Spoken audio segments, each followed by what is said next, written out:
আজি হৈছে মে'ৰ ৩ তাৰিখ। আজিৰ পৰা আমাৰ গাঁৱৰে বৰনামঘৰত ভাগৱত পাঠ অনুষ্ঠিত হ'ব আৰু সকলো ভাগৱত ভ্ৰমণলৈ বুলি ওলালে।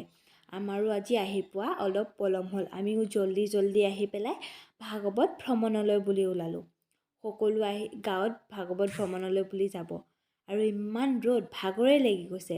তাতে আকৌ ওচৰৰ বৰনামঘৰ এটাত সকলো সেৱা ল'বলৈ গ'ল আৰু জিৰালে অলপ সময়। আৰু ভণ্টি আমি আহি গ'লোঁ নামঘৰলৈ। আৰু সকলো পাছত ভাগৱত ভ্ৰমণ কৰি আহি ভাগৰে জুগৰে আহি নাম প্ৰসন্নত বহিলে। ঘৰৰ পৰা আকৌ সন্ধিয়া নামঘৰত গৈ ধূনা জ্বলালোঁ।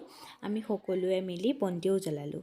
আৰু এইফালে চাওক, ৰাতি 12টা বজাত বায়ে মই বন্তি জ্বলাই আছোঁ আৰু মানুহ নায়েই, প্ৰায় কেইজনমানহে আছোঁ আমি। এইফালে পাঠকে ভাগৱত পাঠ কৰি আছে আৰু আমি বহি শুনি আছোঁ। আৰু আজিৰ কাৰণে ইয়াতে সামৰোঁ। মোৰ অন্য এটা মিনি ব্লগত লগ পাম।